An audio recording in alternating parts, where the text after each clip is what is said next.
What a lovely day!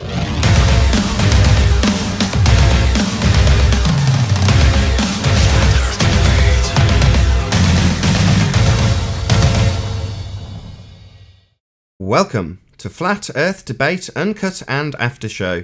I'm your host Nathan Oakley, and if you are new to this channel, or you've not done so already, then be sure to subscribe and hit the bell notification icon to keep up to date with the Flat Earth Debate. If you'd like to support this channel, there is a super chat that runs alongside each of these shows while they premiere. There's also a PayPal, Patreon and crypto link in the info box below the video. Speaking of Patreon, I'm going to do a quick shout out to all of you who do support me on Patreon. So a massive shout out of appreciation to Abraham Mohammed, Adrian Quintana, Alistair Main, Billy Highvolt, Burn Fat Till My Stomach Is As Flat As the Earth, Chow Young Cat, Dank, Dave Rakia Gafford, David Wayne Foster, Edwin Johnson, Owen Jennisons, Felix Hung, Fireball X, God Rockin, Henrik86, Jeranism, Joshua Balsimo, Kirsten Smith, Liam Nedrick, Life is Short, Matt, Missouri Bear, Nagara, Naibai, Qatar Craig, Renee, Sally Ballis, Silver Umbrella, Skeptic936, Texas Mike, the Flat Earth Sun, Moon and Zodiac Clock app, the FlatEarthChannel.com, who's also a Yoda, Tina Baker, Tom Herkins, and Windrider. So, also, I'm sure I've missed one there. Oh yes, The Real Gabster, my latest Patreon. So thank you very much indeed to all of you for supporting me on Patreon. Now we are joined by, I believe, Righteous Force and Sleeping Warrior in G+, along with a whole bunch of people in Discord as well. So welcome one and all to the pre-show. Hey. Hello. Hey guys. Just like to say, don't you think it's outrageous when a baller gives you evidence and they don't provide you with a shred of data, even though you've obviously gone to the effort of giving all of the data when you presented comparable information, Anthony? What would you say to that? Do you remember when I gave the information for the observer height and I put it in from what it said on Google, right? Not because I was relying on it, just because that's what the information said, right? It wasn't even contentious at the time and I didn't think it were going to be. But they made a massive deal over putting in that information, right? And about proving exactly where it was and all that. And then Miles comes up with a zoomed in video that doesn't show where he is, doesn't show what he can see on the approach to what he's looking at. He's just showing what looks like turbines obstructed by something. And he just says, explain this. He doesn't even make a claim. So he's not, let's be clear, he hasn't made a claim. He's just said, explain it. That's like saying the answer is 72. What was the arithmetic I used to get to it? It's like, well, you could have done that with like 70 plus 2, 71 plus 1. I mean, we're trying to guess the maths here to the answer of 72 by doing the explanation without having any of the evidence, the facts. Give us the facts, Miles. Come on, don't be an idiot. Well, it's a simple burden of proof reversal fallacy that he's employing. He's just being a tit. So if that happens in chat, well, I reply to the chat comments as if somebody does that to me, but reverse the burden of proof. How do you explain this? That's the most simple essence of the burden of proof reversal fallacy. I'd say, how do you explain premature pollination of sycamore trees in the north of England on a globe? Failure to prove this means it's flat. So I was Say again, whoever that was. That 10th man. Hello? No, I'm here. I think I played something in the background. I think you might have just... Great. Not only you're not paying attention, you're playing videos over the top of me. No, Randy's just sent me a message saying I've been asked to pass this on to you, and I've opened it, I've looked at it, and I looked at the name of the video, by who, and I'm thinking, I don't understand why I've been sent this. What's this all about? That's wonderful. Thank you. Yes. Thanks, Randy. No context whatsoever. So about that burden of proof reversal fallacy.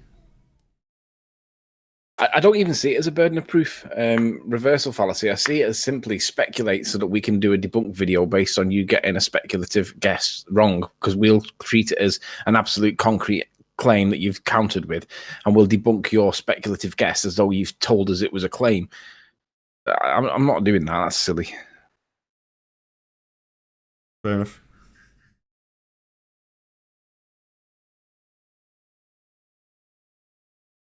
So what's Ranty sent you that's got your attention?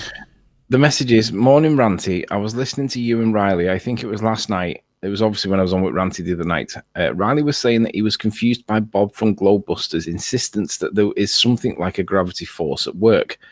Well, Bob's position is gravity does exist and it is a force, right? He redefines the gravity. He has his own definition for what gravity is, but he still uses the word gravity, right? Because it's the collective term that we all generally understand to be that objects seem to fall down.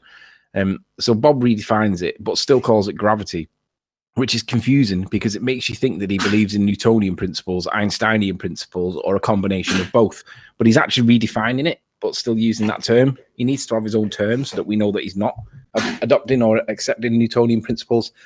Anyway, he says, Bob from Global's insistence that there's something like a gravity force at work, as well as a buoyancy and a density scale.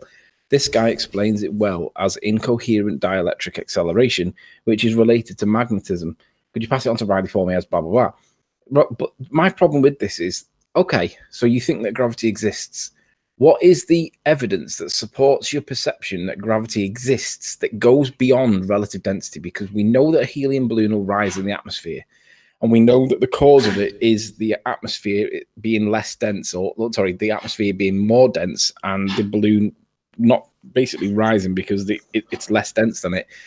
And we know that because if you put a helium balloon in a vacuum where there is very little to no atmosphere or air, then the helium balloon drops to the floor like a stone. So we know that it's caused by the medium. But what is there that's in addition to the medium that allows you to perceive that there is some kind of electromagnetic effect? Because we don't see any electromagnetic effects. So we need to have the claim in the first place being supported, not by evidence to support the claim, but to tell us what is the phenomena that we're observing that goes beyond that which we can prove. There isn't one. And if there is, well, we need to see that. Otherwise, it's just nonsense. Right on.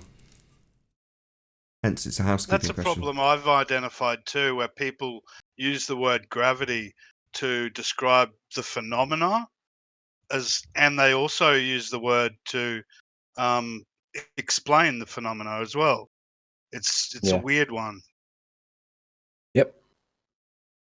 It's just a Not it's a that catch-all there's any phrase that they particular use because phenomena. it seems to explain a lot on their model, but they can't even define it because they've got Newtonian says that it's a force that's not really a force.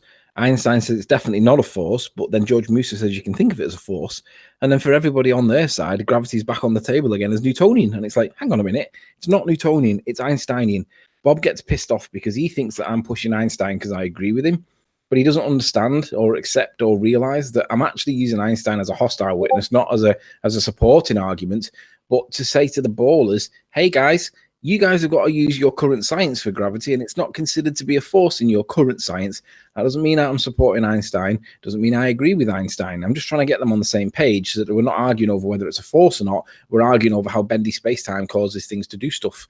But Bob somehow seems to be like, he seems to be just lying about me. It's like, I don't know whether it's from ignorance or it's intentional to cause disruption, but Bob's not telling people the truth about my position. I'm not supporting Einstein. I agree with some of the things he says. I agree with relativity in the sense that everything's relative to each other, but that doesn't mean I agree with general relativity. There's a difference between the two. So I was about not misrepresenting my words, Bob, telling people that I'm using Einstein because it's their current science, not because I agree with it. And if we get them all at least arguing that things fall because of bendy space-time, at least we're halfway there, rather than telling people that I agree with Einstein, which is not true. Yeah. Einsteinian bullshit replaced Reverend John Michel / Cavendish bullshit. Yeah. Incorrectly labelled Newtonian gravity. So the pseudoscience bullshit of Einstein replaced the pseudoscience bullshit claimed to be Newton's, even though he didn't want that shit ascribing to him. Yeah.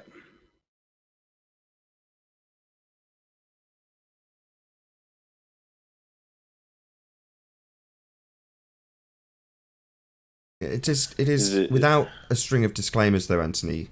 I don't know what Bob's been saying about you, and obviously it's pertinent to you, but I don't know to speak on it. Other than to say it is confusing unless you put a string of disclaimers in. People can come to the conclusion that you're actually supporting Einstein. It's like, no, There's no scientific validity being given to Einstein's utter nonsense. It's just more piled on nonsense that superseded the old nonsense. It doesn't mean you agree with it. It just means that when somebody asserts the 100-year out-of-date nonsense, you want to correct them and say, no, your current religion uses this nonsense, Einstein's nonsense. Yeah, but let's just be clear. Only the ignorant would think that, because how many times have I had to say that I don't necessarily agree with Einstein? I'm simply trying to get the ballers to argue from the correct science. I've said that loads of times, and I assumed that people understood that I'm not using Einstein because I agree with him, although I do agree with some of the things he says. In this context, gravity being bendy space-time doesn't mean I agree with him just because I'm citing him. I'm simply trying to get the ballers to denounce the current science being Newton that they currently argue and apply the science that everybody else in science accepts, which is Einstein. And even if they don't accept it, they've got to, because he's the current authority. And that's why I'm citing him, not because I agree with him. I thought I'd made that pretty clear, to be honest. You did. QE's got quite a nice phrase. You did, but I think you have to put the disclaimer in there every time you mention, Einsteinian. Yeah, but in the same sentence, Bob's got to then do the same. Because he can't call his redefinition of gravity, unless he's going to actually qualify it by saying, I'm not saying this is gravity as per Newton or Einstein. I'm redefining this gravity thing because there is definitely a phenomena there, and I can explain this phenomena with electromagnetism. He's got to say that every time as well, but he doesn't do that. So if it's good for me, then it has to be good for him. Yeah. Let me just say this. Sorry, I tried to get it in 3 times. I just want to get this in. Hello. I'm trying to get this in 3 times. QE's phrase is you're parroting the wrong pseudoscience. Who? Me? That's what QE says. You're parroting the wrong pseudoscience. If you're talking about gravity, words have meanings. Gravity is a thing. It's 2 things. 100-year-old gravity and current bullshit gravity. But if they're talking about 100-year-old gravity, they're parroting the wrong pseudoscience. Correct. That is the point. They are parrots. It's bizarre because, like when we talk about the psychology aspect, I'm fascinated by the psychology of flat Earth because I think it's really interesting how people think. And it's clear that people are wired in different ways when it comes to this topic. Some people will vehemently argue gravity to be a thing. Others go, hang on a sec, and start analysing it. And those people that are analysing it are thinking in a different way. But those that defend gravity clearly are wired in a very different way to those that are questioning it, because you say Einstein's gravity is the current science. Do you agree? They say, yeah, of course. But somehow they revert some way at some point, every conversation, they flip back to it being a force, and you have to spot it. They do it every single time. So even though they say, I agree that Einstein is the current science and it's bendy space-time, a conceptual medium, at some point the conversation will flip back to it's now a force. And you just got to watch for it. And that's why, for me, this conversation and flat Earth, the topic of flat Earth, stops with gravity, because without gravity, your model fails. It's that simple. And it fails in many different aspects, not just to do with things falling off trees or whatever. It fails with regards to the atmosphere and gas pressure. It fails to do with tides, because that's supposed to be called by the moon. No, there's no tidal in gravitational pull from the moon. There's nothing interacting, because Musa said it, but everybody thinks that there is, even though he tells you that there's not, because he then uses weasel words after it that makes it go muddy again. And this is why I find it fascinating, the psychology of it, because there is always a flip point where you say gravity, Einstein, and they agree, but they flip back to Newtonian. Well, you got one convert. Blind Sniper said yesterday gravity isn't a force. Who said that? Blind Sniper. Something. You're a bit quiet, 10th man. Something Sniper. Yeah, the Blind Sniper virus. Oh, Blind Sniper. He said gravity is not a force yesterday towards the end of the show. Is he a baller? Oh, yeah. Right. Well, I mean, like I say, they'll agree that gravity is not a force. But at some point in the conversation, they know they're getting narrowed down, because whenever they start to explain that the Newton's apple fell from the tree because bendy space-time, that conversation never goes anywhere. So it has to flip back to a force, because bendy space-time didn't cause that apple to move. It's clearly its own weight in the medium it's in. Everybody can see that. It's just so intuitive that it doesn't even need explanation. But they're wired in such a way that even though that is the obvious explanation, because we can change the medium and the apple will float, put it in water and it won't go down, even though they see that somehow they still got this force pulling it down in their head. It's not its own mass in its own gradient or density medium that it's in. So they still flip. So psychologically, they still have that moment where, and that's brainwashing. If you still flip back to Newtonian principles, especially when you've agreed that Einstein's gravitational thing is not a force, then you are brainwashed because you can't get out of that loop. Well, he did say, believe it or not, that weight is a downward force. Who said that? Einstein. No, Blind Sniper, the virus yesterday. it was epic. Well, weight is a downward force calculated mathematically in their physics, yes, because weight is mass times little g. Right. He called it a force, and you're saying it's the medium in which something is in, and obviously helium being lighter would not be going down; it'd be going up. So it's based on the medium and whatever the substance is itself. Correct? What I'm going to do, I'm going to dig out the sentence or two that Bob says on Globebusters.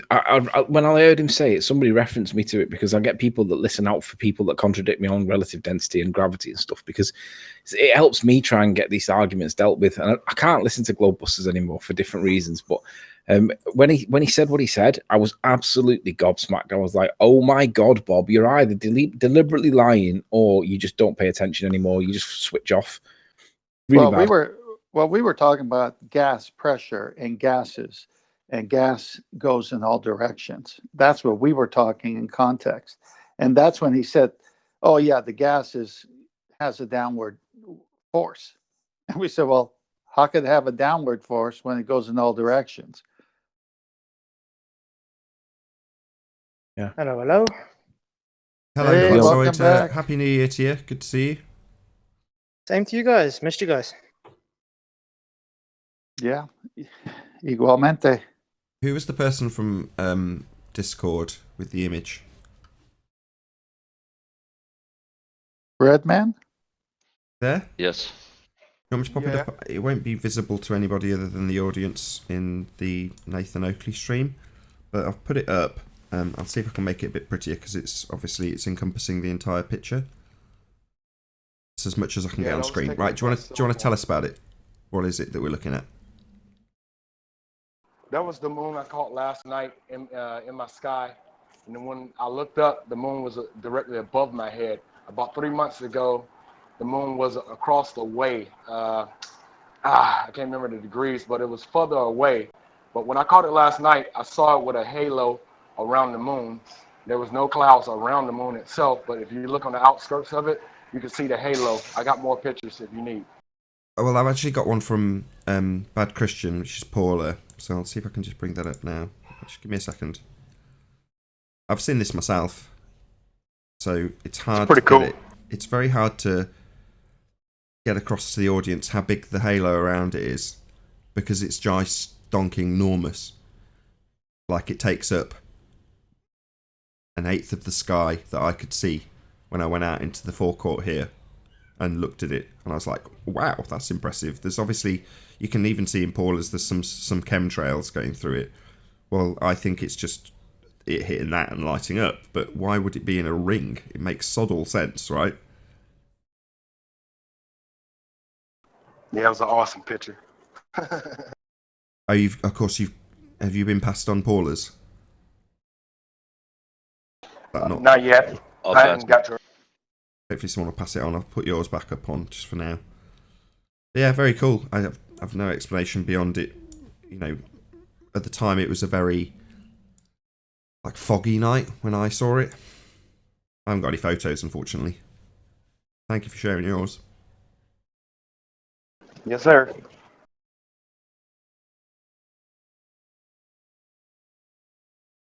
I've seen it many times. Appreciate it, Righteous. Go ahead, Righteous.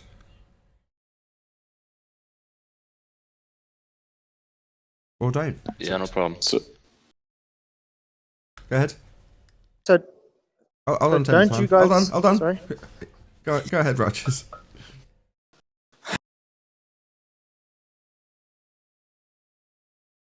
Are you talking to me or Ray? Oh, was it Fenris? My bad, Fenris. Was it you talking? Yeah. Sorry, that's why the confusion. No worries. Go ahead. It's all good. Gosh, Zanuck brought up something yesterday, and I really wanted to bring it up today because it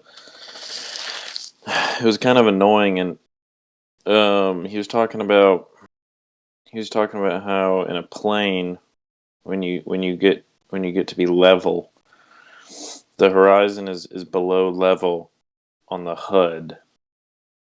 And so, we kind of got into a conversation about what the horizon is because it's not a real place. But I also asked him like how the leveling instruments work and what calculations they use. And I think someone else brought up that planes don't need them. Or something like that, like jets don't need them. But anyways, I wanted to address that, or at least bring it up. Like, to me, that doesn't necessarily mean that it's curved. He was saying that is what would happen if there was curvature. The horizon would be lower on the HUD than level. Yeah, but do you? Can I answer this? I had Anthony first before me. Go ahead, Anthony. The distance that you are clearly able to see also governs the height or the perceived height of the horizon. If you can see further, the horizon is higher. If you can't see very far because visibility is not that great, the horizon is closer. And that also controls it on both models. So just because on their model it would be lower, it's also lower on our model subject to visibility, because as you know, if you think of all angles lean towards the point of convergence in the center of frame, because that's the way that perspective works. The further towards the center of the page you get, the further you're seeing. So if you can't see, if your horizon is quite high and it's in the middle of the picture, you've got good visibility. But if your horizon is low in the image on a flat plane, your visibility isn't as good as what you think it is. And you haven't got a way of measuring it because you've got nothing of absolute to measure it against. You've just got a perception that you can see far or that you can't see far. But the height of the horizon varies based on the visibility at the time. Whereas for them it shouldn't. It's a physical edge. It's the leading edge of their sphere. The bit that you can't see past the obstruction. The edge. Well, and it's always at sea level. Right. It's always at sea level, about 3 miles away, and it should never ever rise or fall. It should always be consistent, because refraction over just 3 miles is not that far. It's not that much. Right. So basically, the fact that you can have a rising horizon, not rising as in as you go up in height, it goes with you, but as in you can see further if the visibility allows. It's just anybody with half a brain should recognise that when you're in this situation where we see further, it's a clear day. Suddenly we've got all sorts of refractive effects and looming and sinking and anything else they can use to explain how it doesn't match the model. Now the model doesn't dictate what you see, but the clarity of the day has a massive effect. Absolutely. That was the whole point of the Isle of Man stuff. I just had a clear visibility day and I went up to the top of a mountain or hill or whatever you want to call it, see what I could see, and then we had an argument over what we could see. And we could see a lighthouse that shouldn't be there. And then they argued, oh, well, you're not as high as what you say you are. You're a lot higher and all this nonsense. But at the end of the day, we could see it, right? And it doesn't really matter how you argue about the height and stuff. It was all based on the visibility of the day. I said it at the time. It was just a really clear day. Now, you may get days that are similar and a little bit less clear, a little bit better clarity. But that clarity is what governs the height of the horizon, the perception of the horizon. Because I'm going to get it on screen so you can see it, because it's easier with a picture than it is to describe it. Here we go. Open in a new tab. Then Pardon? Zanuck will show these examples where there's the sun or the moon can be observed below the horizon line on the HUD, and he uses that as a reason to say that would be impossible on a flat surface. If your horizon is low, so your visibility to the horizon is not great. But if you're looking at something that's above the horizon, you're not looking through the same level of gas pressure or density gradients, because you're looking up on an angle. So if you've got something that is in a less dense medium, there's less dirty air around it, but the horizon is all obliterated, then especially if it's brighter, then if it can burn through because it's a stronger light source, I can see that. I mean, they'll only ever be on pictures that are murky, like muddy water type of pictures, right? They're not going to be on nice crystal clear shots. Anthony, I put something on Master B that explains why the horizon would be under on the HUD. I'm sorry, could someone say that again, but louder? So Sorry. Sleeping, can you hear me now? Yeah, but you're like a 1 out of 10 volume. Let me put as loud as I can go, yeah. Yeah, that's better. That's better. Okay, I've put on Master B why the HUD with the horizon would be underneath. It's all just got to do with the angle of attack. It's nothing more, and the people don't understand that.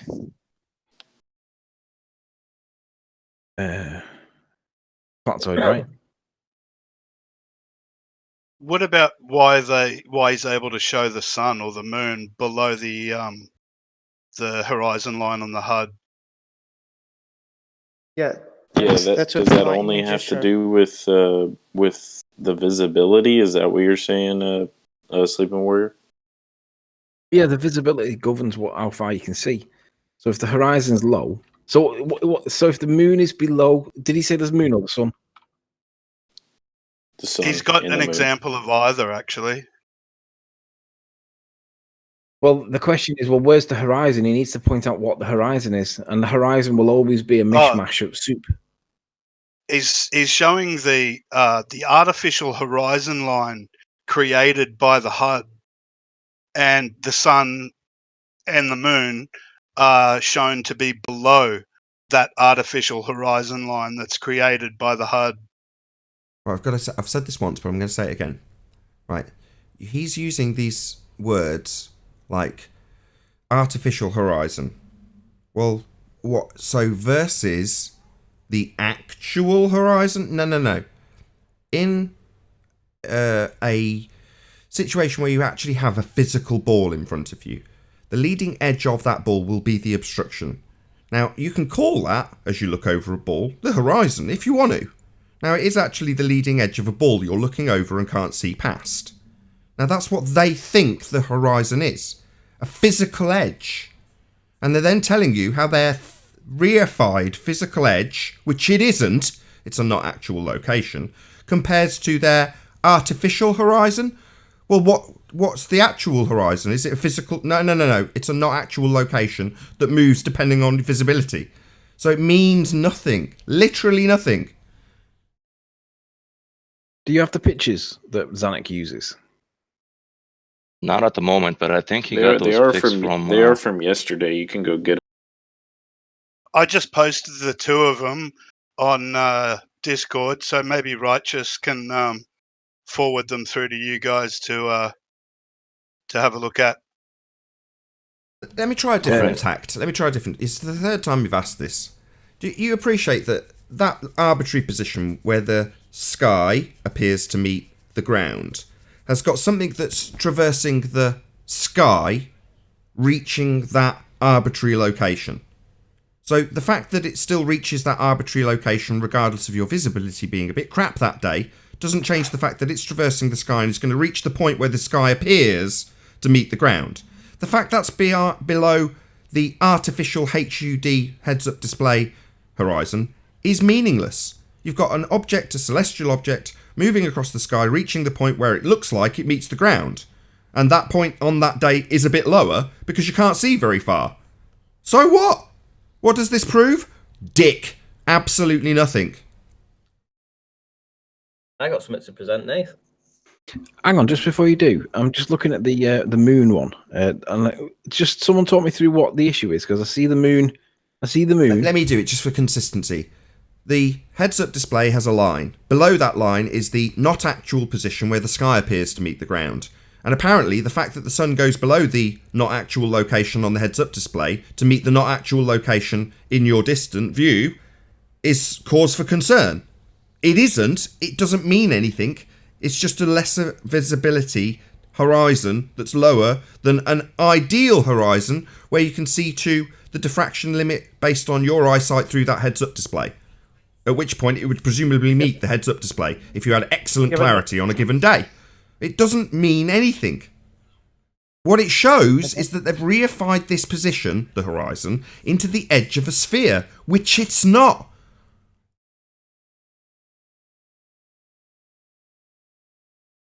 Nathan, let's put this on That- screen so that we can see it, because it helps if we can put context to it, because I haven't seen these before and I'm curious. So whoever it was that provided them, just talk us through this image. Obviously, I can see the moon. Ramscorp. Yeah, I they're think- just images I that think I also Zanuck heard- posted. Hold on, Ramscourt, go ahead. They're just images that Zanuck has posted in the Discord many times before. But I mean, if he claims that the artificial horizon line created by the HUD is at perfectly perpendicular to plumb, which is how he describes it all the time, then why should we ever see the sun or the moon below that artificial horizon line on the HUD? That's Zanuck's Because he's saying, argument. I'll answer, because he's saying that position, the artificial position on the HUD, is where the reified physical edge should be on a flat plane, because his edge, the not actual location known as the horizon, is a physical actual location. So, well, if the plane extends beyond this point, then the sun should go beyond this point. Well, it's like, well, why? Because you think that the artificial horizon versus the not actual horizon has a meaning when the sun dips below this line you've got. No, it's the point where the sky appears to meet the ground, and based on lower visibilities that day, that happens closer. So therefore, the horizon, that's the not actual location, not the edge of a sphere, is lower that day. That's all it means. It doesn't prove anything. It just shows you they don't understand how avionics works. No. I mean, the it's, HUD, no. if It's you not. look- No. That's If you wrong. look at It the doesn't. angle, No. if you It look doesn't at the, show I'm just trying to that. explain something. Just stop saying anything. No, it doesn't. This is from a pilot. It's from bloody Wolfie. He's an avionics expert. It doesn't show that. It shows that they reify the horizon into a physical edge. I've said it 5 times. Why is no one listening to me? It means they're demonstrating that they're comparing HUD not actual with physical actual when it isn't. I say it till I'm blue in the face. Yeah, what Nathan means is they're comparing claimed actual in the HUD to not actual with the real horizon that they see in the real world, which is actually not real. It's complicated, but it's a double negative. That's what he's pointing out. It's a double negative. Right, you're a 0.5 out of 10 volume wise, so we can't hear you. Hey, damn earphones. No, you're pretty clear my end. Just you can't turn people up in the hangout anymore. That's annoying. If I can try again, does it come up here now? Barely. So well, I posted in Discord as well. Reason.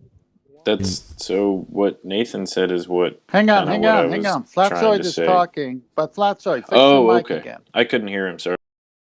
He's very quiet. It's like a half out of 10. He's just Better making now. it onto the recording there. Yeah, If we all better, shut up. If better. we can all shut up, we'll hear him. Okay, all I'm saying is when the HUD shows it's unearned level, it's the actual position of the plane flying at the degree up. So it's showing level, but it's actually an up angle, and that's why it's below the horizon. It's not the actual horizon; it's just the angle of attack. I think I understood what you said. Isn't that to do with when it's when the plane's on the ground? Isn't that where they set the what they call gauging? They gauge the HUD to that Cage with a C. cage. Well, it's a gyroscope reference. Now, I don't know how it works in a heads-up display, but what essentially is being detailed is if you nose up, that position on the heads-up display relative to what you're looking at will go down because it's like a gyroscope. It's just referencing level. However, where it sits relative to your pitch up or down will always be the same in relative terms to the not actual location called the horizon. That gap between them will remain the same. May I insert a notation from celestial navigation and see what you guys say to it? Got 60 seconds. Sure. All right, celestial navigation. If you're on the ocean on a boat and you have a sextant, you must have a 90 degree. And that tool, the sextant, must be set at the horizon where the sky appears to meet the ocean.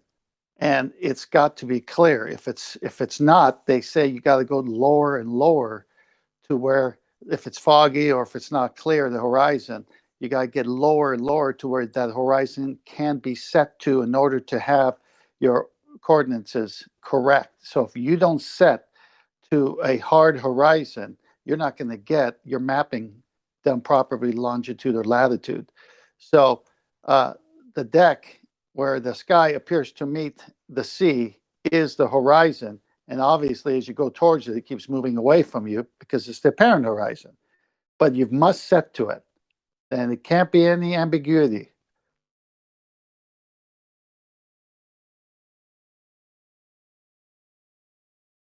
Oh, what a day! What a lovely day!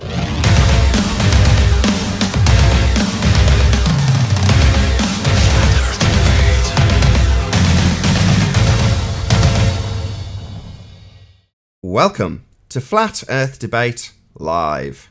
I'm your host, Nathan Oakley, and if you are new to this channel, or you've not done so already, then be sure to subscribe, hit the bell notification icon and join button to become a member of the Nathan Oakley 1980 channel and keep up to date with the Flat Earth Debate.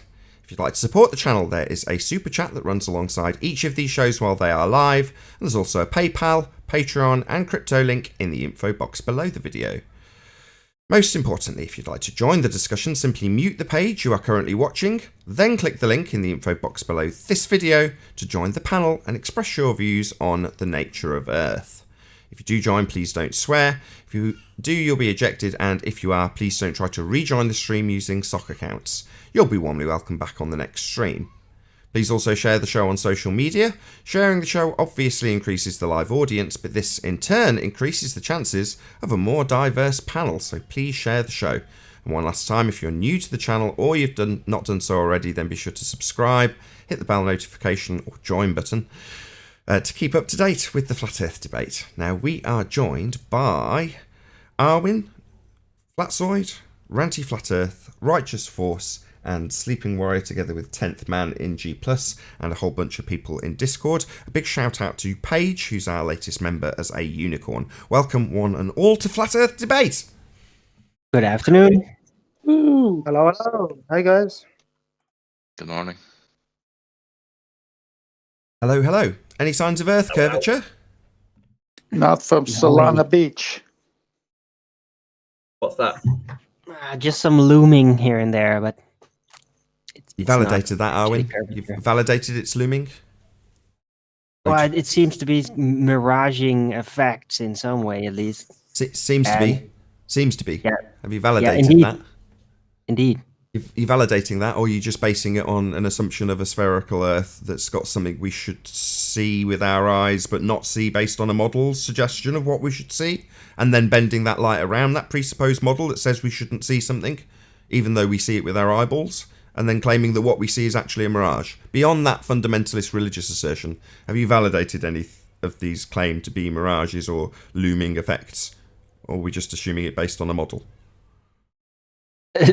Okay. No. Fair enough. But yeah, they can definitely think of it as curvature.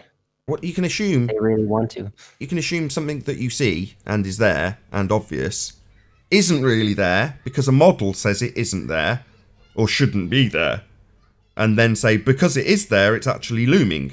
It's a mirage.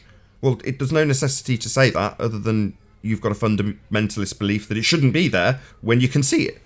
So, these assumptions of looming are just ridiculous based on an R value. Any evidence of the R value necessitating these things we see to become mirages? R, Earth radius, anybody? Hey, Brian. Yep. The great search for R. Hey Nathan, hey everybody. No R. About self-perpetuating molten iron core at the centre of a presupposed spherical Earth. Any evidence of that? Nope. No evidence. Feel free to join in on Discord. Hey, Bad Christian, we actually showed your photograph. We'll get to it after the housekeeping. Yeah, thanks. That's the only reason I'm here. Perfect. We'll get to it sharpish. Any evidence of axial rotation? Not of the Earth-based variety. No. Any evidence of the distance to the sun? No evidence. See how Well, I like we land. always say, we have to know what it is first. Right on. Any scientific evidence of gravity? Well, since the side that claims they can't provide any, I would say no. That would be a definite no. Any single viable hypothesis from any of the fields of astronomy, cosmology, or astrophysics? Sent that message to Dr. Becky last night, and I'm still waiting. I love that that's a housekeeping question. It's amazing. Well, we started off this merry go-round of debating this subject with the assertion that the whole body of science proves we're on a globe. It's still asserted by people with far more subscribers than I that assert total pseudoscience doublespeak nonsense, as though it proves their religious belief. Nevertheless, that's the prevailing Western world religion. Heliocentricity remains. But they don't have any science. They never will. They can't even formulate a viable hypothesis. Nevertheless, what about any evidence that you can have gas pressure without a container? Nope. No way. Not in the No, physical not at all. world. Not in models, really. Not really. Not in math. Nope. Really? Not really? Well, they can think of it as being possible, but then they're not really thinking about it. They're just having preliminary plans and not actually working them out. So they can keep on fantasizing that it is some way possible. When you put all the physics together from any presuppositional angle, pretty much, it just doesn't work. When It's they baffling figure how badly it doesn't work. when they figure this one out, then there won't be any need for scuba tanks. Scuba tanks? Okay, right, we'll get Yeah. to that shortly, if you don't mind, 10th man. So, Paul, are you still with us? Yep. Okay, so I'm going to bring up your picture. So Yep. I've just framed it all nicely, so let's see if I can do that now. Right, I've got your picture up on screen. So we had a series of these, and obviously you added to yours. This was taken on the 11th of December. So do you want to tell us, first and foremost, what is this picture? It's the moon. Obvious chemtrails, even with the moon's bright enough to make shadows, and nice big ring around it. It was fairly cold, as I recall. So I think that has as much to do with it as anything as the temperature. But, obviously pretty hazy out that night. I tried to That's describe... about all I can tell you. Well, I tried to describe the scale. I've seen this myself. I've never photographed it, but I saw it once. I think I tried to get a photo with my phone and it failed miserably. But yeah, it's big, right? Very, very big. Yeah, huge. Very, I could very barely big. get it in. Yeah. That's the P900 shot. Okay, so you've got it nicely framed. But yeah, I said it took up 1/8 of my sky. That was the closest that I could quantify it, which isn't very accurate. Right, yeah. I never stopped to think of whether when you see a halo, whether it's always the same size or not, depending on, where the moon is in the sky. It was obviously pretty high up there for winter, which, I think it's closer in the north in the winter. So higher than it would be in the summer, but I'm going to say maybe about 50 degrees or so, or 50 or 60 degrees up would be just a really bad guess, but yeah, it was taking up a large part of the sky. Yeah, that sounds about the same as exactly I experienced, pretty much exactly the same. So it was pretty high in the sky, pretty cold, and there was, for me, it wasn't chemtrails, it was fog. It was a foggy night, I remember it quite distinctly. But the effect is obviously the same.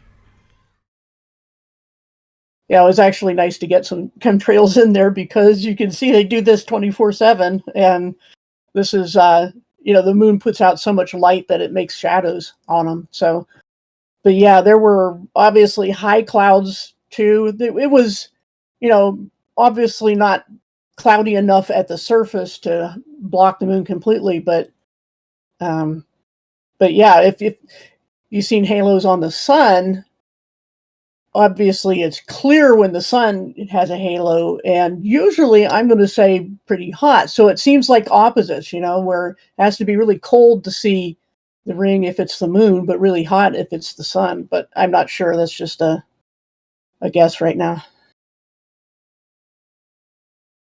Very cool. Thank you for sharing that. We discussed it You're in the welcome. pre-show, so you might not get any other comments. We might have already exhausted it, but thank you for joining. No problem. I can't remember who it was that wanted to go that I cut off for Paula. I think it might have been Anthony. No, it was me. Oh, sorry, 10th man. Go ahead. No, you said you got music in the background. Who's playing the music? It'll be Anthony's game. Can you pop yourself on mute in the hangout, Anthony? I feel like I'm putting me to sleep here. It's dark. Yeah, there's the gas pressure question. And I said, well, when they figure that one out, they won't need scuba tanks. What I meant by that is, at least for now, the only way to have gas pressure is with containers. Oh, I see. It wasn't a reference to the underwater testing facility where the astronauts train. Well, even then, they have containers to train underwater. So in a sense, I guess that carries over. So you got to have gas pressure in a container to survive underwater. You got to have gas pressure in the so-called ISS to survive wherever they say it is. You got to have gas pressure in everything except the very place we live that has gas pressure doesn't have a container according to them. But everything else has to have a container to have the same gas pressure.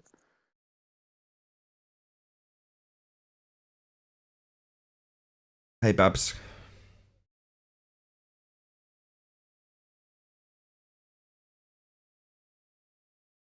And as lovely as yesterday's show was, as it ended, Blind Sniper agreed that the gas would equalize if it was next to a vacuum, as you recall. Remember that? Right. That was a nice concession from him. Well, concession followed by declaration of his fundamentalist religious belief. I don't agree that the gas would equalise, even though he conceded that's what you're describing. Anyway. It didn't last long, but it was a concession for that nanosecond. Yeah, then cognitive dissonance immediately kicked in. I've got you presented, Ranty, if you wanted to. Oh, right, excellent. Yeah, I've got a couple of things to talk about today. Obviously, this is a new channel called Sky Free. 179 subscribers right now. Have a look around, see if you can find this video. It's called RC Boat and Flashlight Vanish Below the Horizon. I want to show you this because this is going to show you how the optical effects can hide things over a very short distance and over, inside this inferior mirage. So firstly, I'm going to go to the place where these observations are taking place. And it's across this pond here. And the length of the pond is about 615 feet. Let me put the properties in that and show you the measurements. So we've got 615 feet from one side to the other. And what this new channel is doing, it's a couple, I believe, husband and wife, and they've got this little boat and they've put a sail on top of it, and they do a bunch of other stuff too. And they're filming this boat go across this lake, and to the top of the boat is 9.5 inches. So from the bottom of the boat to the top of the sails, 9.5 inches. And as you can see, the boat's in focus. It's quite near to the camera. But as we play the video a little bit and it just disappears, what we're going to see now is we're just going to see the sail. So the boat's at the other side of the lake, right? It's at the other side of the lake. You can see the sail at the top, but you can't see the boat. Now, this is a big problem for the Globers because there should be no Earth curve over that distance with the camera height, with the height of the actual, with the distance, which is just 615 feet. There should be no Earth curve. It's a very flat surface to do this observation on, but this is showing you the effect that this inferior mirage has of being able to block things out. And this is done on the small scale. It can also be, scaled up. So you can scale this up as going into a big boat over long distances. Now, I've filmed this effect several times. I know that the Plain Truth has too. And what's happening now is they're bringing the boat back towards the actual camera. And as they do that, you can start to see the boat becoming, becoming into focus. You actually start to see the boat appearing, and you can see it coming out of this inferior mirage, this blockage, this atmospheric blockage, not Earth curve, which has actually caused the boat to disappear. Very good stuff. Excellent channel, showing it on the micro scale, but also showing how this can be done on the big scale too, how things can disappear from the bottom up. I just thought it was a very excellent demonstration of this. What do you think, Nath? Yeah, spot on. Excellent.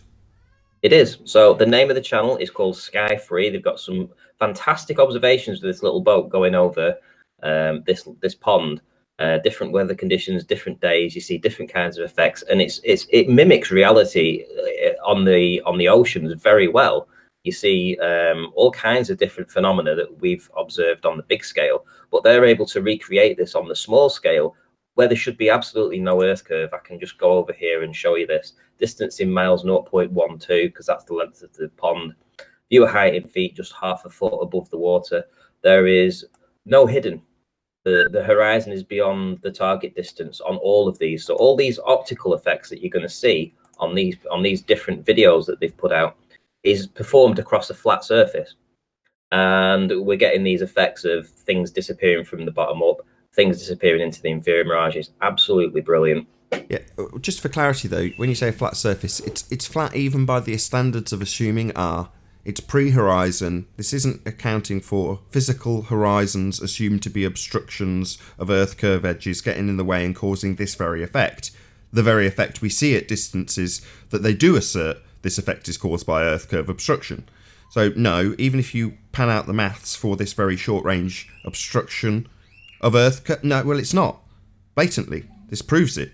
And what are you going to say? Oh no, it's the obstruction of the waves. What? But it isn't when it's at a greater distance. Suddenly it's Earth curve. Suddenly it's back into all of our actual demonstrations of it not being Earth curve, and then a plausible explanation being given. That's described as an excuse to simply deny Earth curve. The only explanation they ever have for this exact effect that we see all the time at much greater distances. Oh well, it's Earth curve. Well, no, this isn't Earth curve. And there's no way you could ever claim it was. Yeah, it's just not there. You just can't see it. It's behind this atmospheric wall of what we would call the inferior mirage. So it's just hidden behind it. So just perfectly demonstrates that there should be no hump between this. There should be no edge for it to be loomed up upon or hidden behind. It's simply just not visible. You can't see it. Bronte, would you present that part where the guy is crouched down and the boat is like... Is that on this video? I think it's on the other one. The other video that we were talking about last night. I'm just trying to see if... Because I know that... Because what I want, whilst Bronte's looking for that, I want you to remember the Rumpus's claim that you can go to the beach with a theodolite and you can accurately calculate the radius of Earth by simply measuring the dip from the horizon. Now, if you bear that in mind, then it means applying his logic that when you go to a pond and you measure the dip in the horizon, you can calculate the radius of the Earth. So you had it then, Ranty. It was in that timeline there. Do you want it back here with this boat, you mean? Yeah, where the boat disappears into the background and the boat's knelt down. Well, no, you don't need that one. This one is absolutely fantastic. What we're seeing here this is the one. This is the one. So look at what. Just rewind it a little bit and show the boat moving so that people can see where the boat is. There's the boat. Now look at where the boat's physically sat. We know the boats don't float on the air. We know the boats are sat in water. Pardon?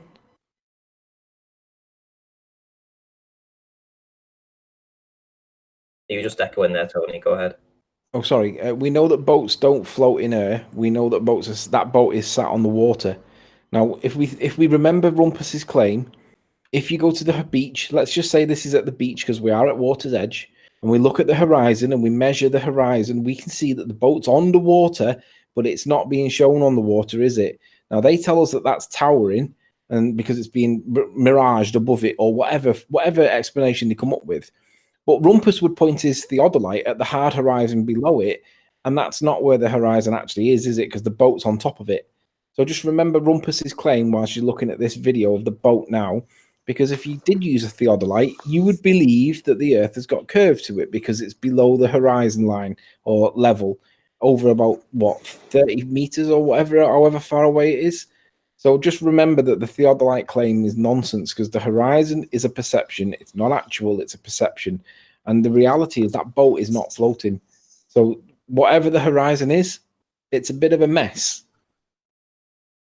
And what's good about these guys is that obviously they've only just started doing this kind of stuff, but they have all the equipment they need. And that boat is now not there. It's now disappeared behind that horizon. Any chance you can click on their share button on this video and then go to Master B and drop it in, and I'll put it in for the live chat so they can go and subscribe if they choose to, if they want to. Can I ask a question about that boat? You can, go ahead. Yeah, how much of the boat would you expect to see, given the globe calculator, the curve calculator? Why would we want to use a globe calculator and assume Earth is a globe when looking at a boat? Why would we want to do that? That would be a prediction.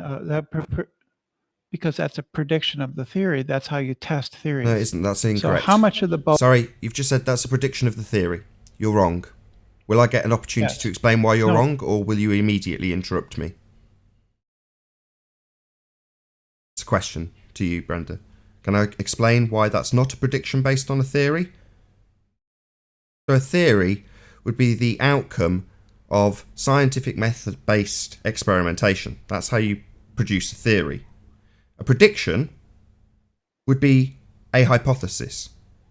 Now, in order to have a theory, you'd have multiple validated hypotheses to form a theory. What this is a presupposition of a model based on an R value that you're comparing to reality. And in that model, it has a physical edge. A physical edge to the sphere. That isn't what the horizon is, however. So we would need to reify a not actual location, the horizon, into the edge of a ball, when that's not what the horizon actually is. It would also require us to use this mathematics you're asking us to use and justify the outcome, that we assume automatically that the outcome is a sphere outcome. So we're automatically into begging the question, which is to assume that we're automatically on a sphere when we're studying the effects of a boat disappearing at distances that aren't in any way related to your reification of a sphere Earth. Okay, Brenda? How do you know that it isn't predicted by the globe Earth model? Sorry, I just explained. How much? Sorry, did you not listen to a word I said? Who cares what your reification of the horizon into the edge of a sphere based on an R value does? Who cares? It's meaningless. It doesn't prove anything. It's not a scientific prediction. That would be a hypothesis. It's definitely not a theory. That would be multiple validated hypotheses forming a theory. This isn't that either. I've just explained it. So I've explained why who cares, and now you're asking me who cares again. I've just explained why it's irrelevant, and you've completely ignored it, Brenda. So I'm not going to tolerate this for much longer. It would be nice to hear an acknowledgement of the who gives a shit it's not a theory, as you've declared incorrectly. Who cares it's not making a scientific prediction? It's a Mystic Meg prediction based on reifying the horizon into a physical edge. Maybe acknowledge some of the words I've said, rather than challenging me to justify for the third time why this means nothing and is unimportant because you're simply reifying your religious model. Okay? And I can sort of beg the question with you there, Brenda, and just say that horizon, there would be no horizon over that distance. No horizon over that distance, Brenda. Ranty, I'd like to ask you, how high was the observer? How tall is the boat? And how far away? 615 feet, half a foot, no horizon. Ranty, just do what Miles Delia Davis does and just say, you don't need to know that information. Right. Yeah, well, I'm just saying that there's no horizon. Well, then I can dismiss it. I can dismiss it. Sorry. 0.1 of a mile. No, hold on, everyone, hold on. Anthony said, basically, I'll rephrase what he's asking. Why do you want the information, Brenda? What's it useful for?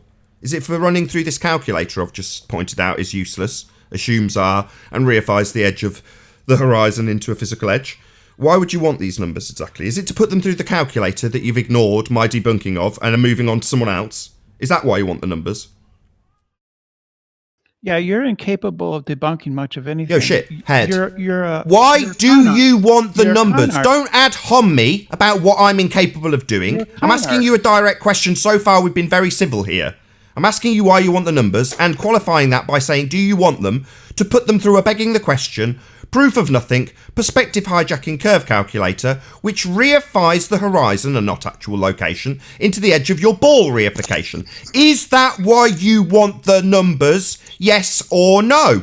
Not attack me with ad homs, please. To check it against the curve calculator. So even though I've 3 times pointed out why that's totally irrelevant, to beg the question and reify an edge that we don't have, you're still going to ask for the numbers to put it through something I've just debunked. Essentially, sidestepping every single word I've said. Yeah, how disrespectful are you? That's very rude. You're essentially ignoring me. I don't care. So we've had a conversation, and you're just essentially going to ignore what I've said. Your stupidity and your inability to understand. Hey, you're ad homing me again, so you can fuck off. Bye bye. I just said once. I don't want an ad hom. The answer to my question was yes. I want to run through the calculator you've just debunked. Peppered with you haven't debunked anything. No, you didn't acknowledge a word I said. I pointed out why the begging the question. That's assuming your outcome. The very thing you're trying to prove is assumed in this calculator. The world's already a sphere in these maths. So that's why it's called begging the question. Proof of nothing. Because it proves nothing. It's not going to prove your point because you've assumed it in the maths. Begging the question. Proof of nothing. Perspective hijacking, because the mathematics takes place in an orthographic representation that doesn't account for the fact that you have a horizontal view, an axis left or right. It gives you a single slice and an unrealistic representation with you, the observer, in the actual picture. So that's the maths you'll be using. I'm debunking them. You're ignoring me, love. Don't claim victim or claim I haven't debunked anything and then ask someone else on the panel for the maths to run through this shit calculator that proves nothing and excludes perspective when assuming its outcome. For the love of fuck! You just want to ignore me because you're rude. That's your only problem, Brenda. Rudeness. I had something else to present as well, if it's you've got a moment. Ranty, what was the height again of that? What was the height of that picture that Brenda was asking? She kept interrupting. I can't hear you. It was high enough that there would be no horizon even on her model. Give him a number, just so the audience doesn't moan it. No, I know. Just give me that number, please. Half of a foot, 6 inches. Okay, so 6 inches, and the boat did what it did in the picture, right? Yeah, 0.12 miles away. Yeah, 600 what? 15 feet? Yeah, 615 feet. Okay, well, hey, everyone, here's a teaser. Be here on Ball Busters on Saturday for the complete demolition of this point. I've got to do a proper plug now. Okay, be here or be sphere on the Quantum Eraser YouTube channel, 7 p.m. UK time, 2 p.m. Central Standard Time. So that's Quantum Eraser channel, Saturday, that's this week, 4 days from now. Quantum Eraser channel, 7 p.m. UK. Be here or be sphere. Ballbusters live. There you go. On you go, Auntie. So yesterday we were talking about this side-on view about looking at the idea of things being loomed up, and we were also talking about things like this image. Now let me bring this image up. So this was a composite that we did, and we talked about this quite a lot on this debate for maybe 100 shows or so. This Isle of Man imagery. Now this matches up absolutely perfect to the globe, and well, not the globe, but I mean the Google Earth images from this particular location. So there's nothing loomed out of proportion. Everything is perfectly in its place where it should be. Even though it's a composite, there's nothing. This hill isn't in the wrong place. This hill isn't higher than this hill, etc., etc. And this is just a snapshot of the entirety of the Isle of Man. The problem is, and this is a problem, is that when you're actually measuring these distances, let's put this in miles. So we saw as far as around about Douglas, and we're looking as far away right over to this side here. So it's essentially about 20 miles or thereabouts. So across this span, let me just save that there. we've got all these different snapshots of things like this. So we've got all these different lines of sight all the way through, from Douglas to Baldrine, etc., all the way across different slices. And let's have a look at the weather conditions that are out and about right now. So I typed in the temperature for the Douglas in the Isle of Man, and it says it's 11 degrees with 77% precipitation, humidity is 93%, and the wind is 36 miles an hour. Let's go over to Laxley. Well, Laxley, it's at 12 degrees, so it's a degree higher there. It's not raining as much, has less wind, humidity isn't quite as high as well. And we can do this across all of these here. Let's go over to Glenturen. Precipitation 34%, humidity is only 91%. Okay, so across all these little slices, here, we have different gradients. We have 12 degrees, we have 11 degrees, we have different humidity. It's raining here, it's not raining there. You know, we have all these effects going on that should alter the path of the light as it goes across these gradients. The ocean tends to be the same temperature, but the temperature above the ocean is always different in different locations. So what we're getting here is we're getting an idea that when we see an image like this, this one here, and we just see all of the Isle of Man in proportion, you then realize that actually you're looking at little slices across 30 miles. Can you hold it there, Ranty. Sorry, Ranty, I've just brought up the image to do this at this point, so keep that image there. So earlier on, yesterday's show, we were talking about this. So I've now put up the wireframe, and it's a slightly different view to the overhead one we had up yesterday. But what Ranty's just shown is this section here that's arcing around the top. And what we're detailing in terms of, or what Ranty's very well adequately doing a job of detailing, is this one line that I'm now moving my mouse along would be the single slice that they'd apply 7/6R to bend it around this whole length of the island back to your eye, with you in the picture on the left and the target on the right in the mathematics. Well, in reality, you've got this whole arc, and what Ranty's saying is over here, you could have a weather front coming in, a real bad storm, while these people on the other side of the island are still in nice sunshine. And that would affect the rate that they claim by presupposition that the light is bending at 7/6R around the Earth to bring it back in complete conformity to be a perfectly proportioned mirage.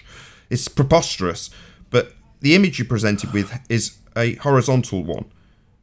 So you've got this expanse, and what they present you when they put it in Muppet vision, otherwise known as orthographic view, is this one line. So you're looking at this line. In other words, you're looking that way, side on, to a horizontal 90-degree representation of the actual picture. So in this, you've got the observer at the bottom, and the actual picture that's going to be presented by Ranty when I flick over to his screen. This is the actual composite image of the Isle of Man. But what we actually get in Muppet vision is just this one line presented flipped 90 degrees. So you've got your target on the left and your observer on the right, or the other way around, sorry, target on the right and observer on the left. And that ignores the fact that, like Ranty says, there's going to be all sorts of differing conditions over here on the island, over here on the water, towards the north end of the Isle of Man. You know, it's going to be vastly different. Not to mention the fact that you're looking down the island and this whole thing is further and further around a presupposed curve. Well, it's not, but that's just what they say. And it's being loomed back up to represent itself in perfect scale. Because it's a nice clear day. Of course we've got holograms. Whoever's making that noise in Discord, can you please put your mic on mute? Anyway, sorry, Ranty, carry on. My bad. No, that's fine. It's like from the right-hand side here, you have probably different weather conditions to the temperatures down here, which are 20 miles away. And this is also a further 15 miles away from the observer. This is nearer by 15 miles. This is like 30 miles away. This is like 40, 42, 43 miles away. You know, you're looking across this angle. So obviously, from your point of view, we're looking from here to there on the right hand side, and by the time we get to the left hand side, we're looking all the way down here, 40 miles away, as opposed to 30 miles away. So we've got these greater distances that we're looking across, plus different temperature gradients. So how, if we've got 7/6R working great here, but we've got 8/6R working different here, because obviously it's a different temperature, so we're going to have different gradients. How are we seeing this image in perfect symmetry? How are we seeing that? How come this hill isn't higher than this hill? I'll tell you. Because the Earth's obviously and observably flat, and it was a nice clear day. And the idea that ambient light can be loomed up and bent around an arc of a sphere, right, is preposterous.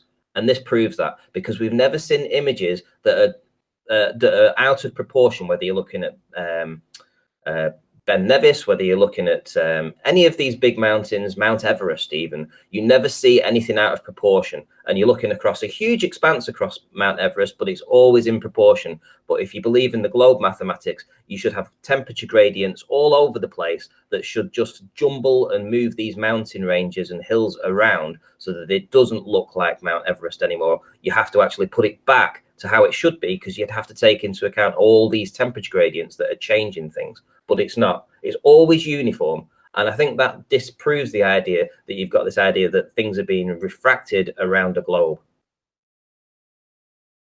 Hey, Ranty, while you got that map up, can you bring that map up again on Google? Google Earth? Yeah, Well, the one I've got you have, the arrows going. I've got the LiDAR version up if you want to use that. Either one. No, that's fine. What's the width of that island? Well, the width that you would see is you've got about a 20-mile expanse across that entire image that we've just done. That's about what we see. Yeah, so your actual photograph is resembling where you just drew the line.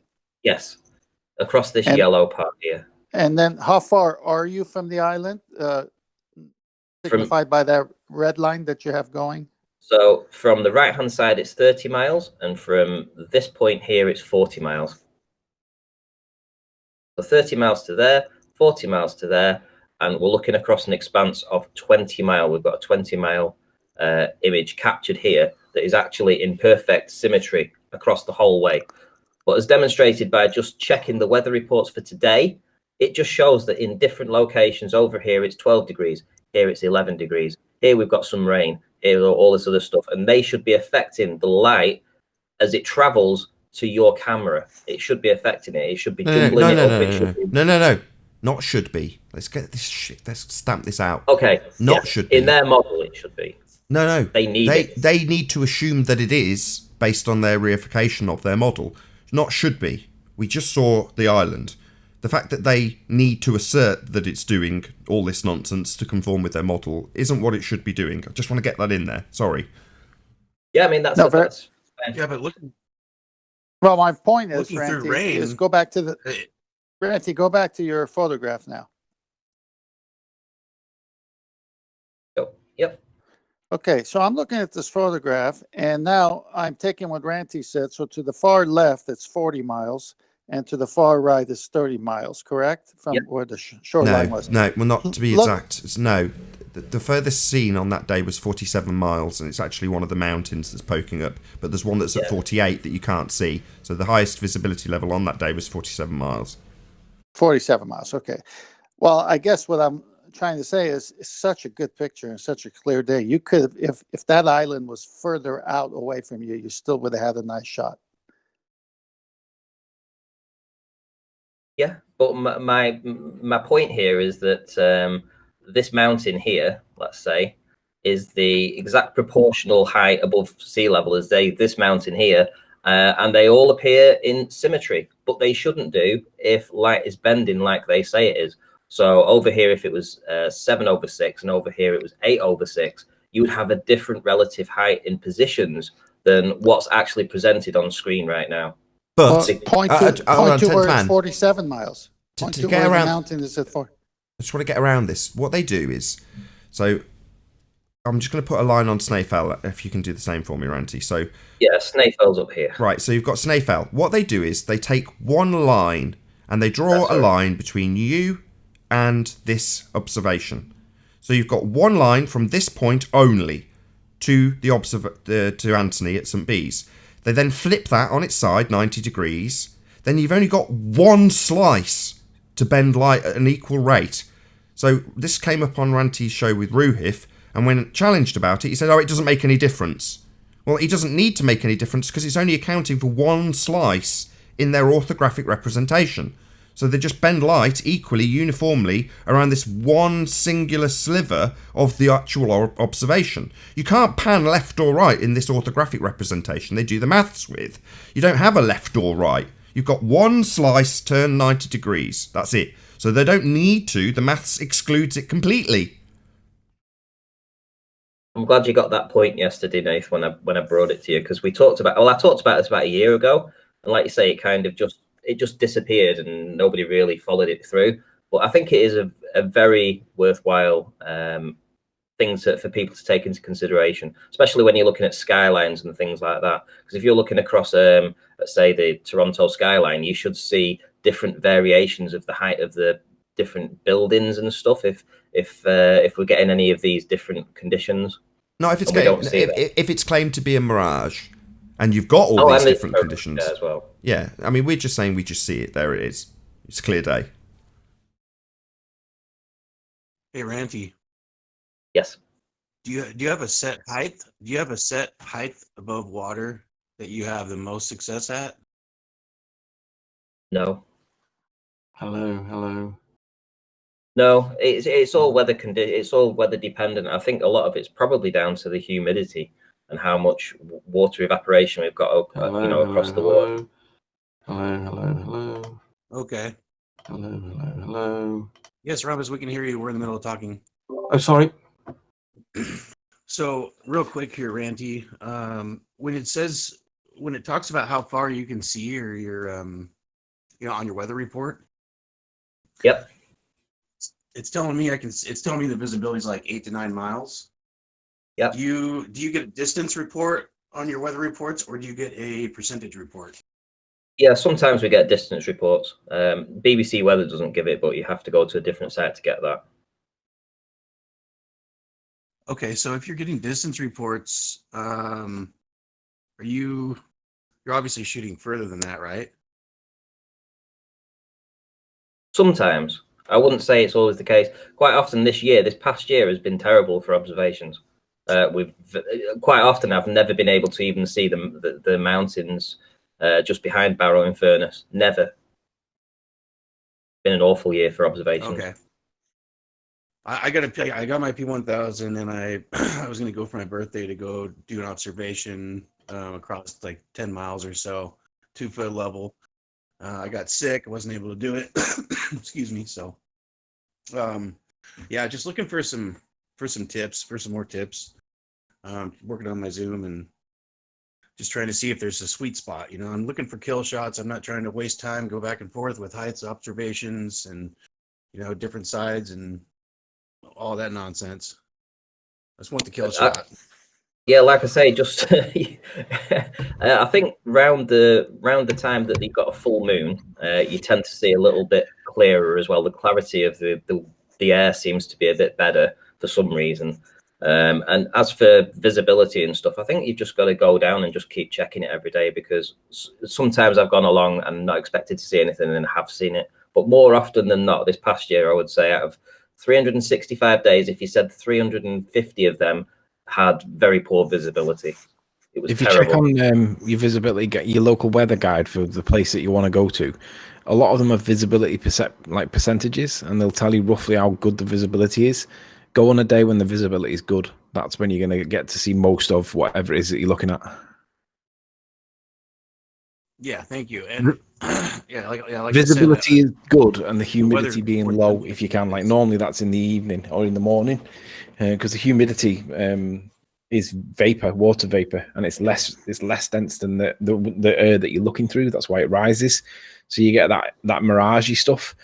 And the light rays tend to bend up when it goes through that, according to Fermat's principle on trajectory of light. So the best thing you're better off doing is just go when the humidity is low and the visibility is good, and then you're going to see a lot. You have no understanding of Fermat's principle.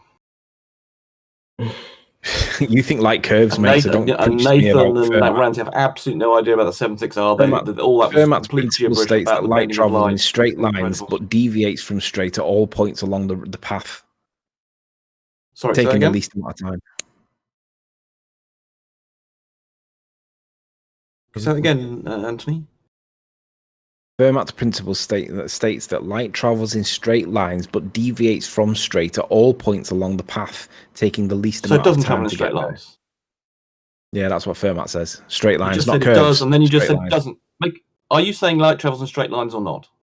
Yes, light travels in straight lines and deviates from straight at all points along the path. That's what Fermat says. So it doesn't travel in straight lines, then, does it? Deviates from straight at all points along the path, Rumpus. Not curves. So it doesn't. So it's not straight. Yeah, it's not curving. It's deviating from straight at all points along the path. So it's not curving. straight. Not curving, It Rumpus. is That's curving. the point. It's not curving. It's not straight. We just ask Anthony a quick question. In terms of its deviation, does it just deviate in one direction, down, or No, can it deviate? as I've said about 6 times, it deviates from straight in all directions on the path of least time. Yeah, and Just that's look dependent on just the type in density of the Fermat's principle refractive on the index. trajectory of light, and that's what And light so it will does. bend in different directions depending on the density of the air that it's going through. Normally, when the Yeah, air yeah, that's but close to the your surface model of the only sea- ever accounts for it curving down, and that's not what it does in real world. Sorry, you're saying Fermat principle only accounts for it curving down? No, we're talking No. about. There's two different conversations going on. Can you say that again, One Anthony? I can't hear you very well. Hold on, Rumpus. One conversation seems to be about this terrestrial refraction, which would be 7/6 of a presupposed radius value, bent at 7/6 of that radius value, and the other is Fermat's trajectory of light assertions. Now, those are two different things. No, Fermat's principle gives you that. Sorry, those are two different things. One is called terrestrial No, they're not. refraction. They're identical.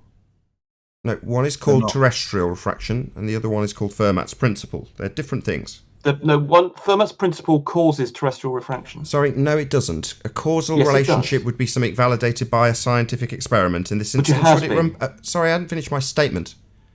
You're asserting a cause. So I assume you have some scientific empiricism to this claim. Yes. What's your scientific empiricism for this? Basic optics. Sorry. Everybody knows this. If Everybody. if you're it's talking about empirically principle of valid, refraction.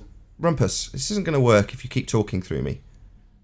If you have some empiricism based on science, then I'd like to know the experiment that was done, the independent variable, the dependent variable. Let's hear the full shebango. If you claim that, let's just get your claim straight.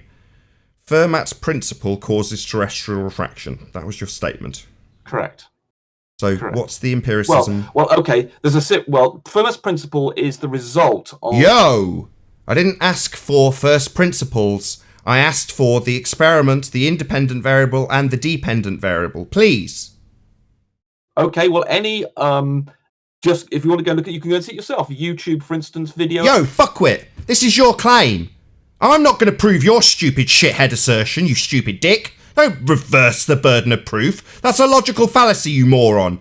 No, this is your claim. Nathan, you're being your rude. Claim. You're being rude. I'm going to kick you out. I'll give you one chance.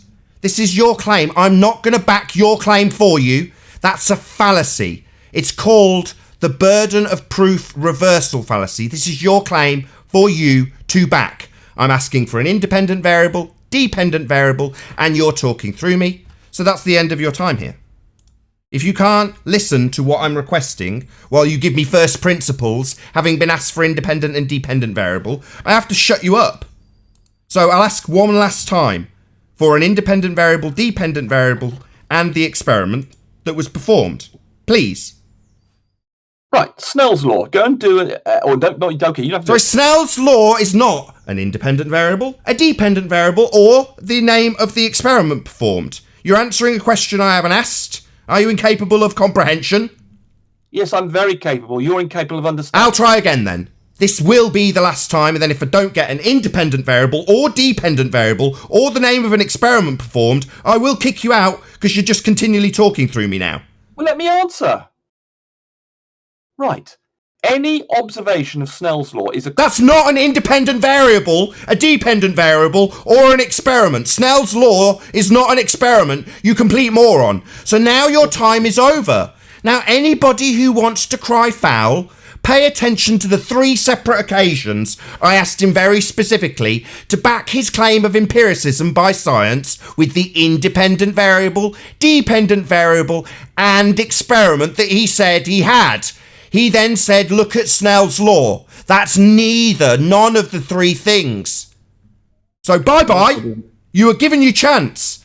Cry foul in the comments, morons who worship at the altar of globe.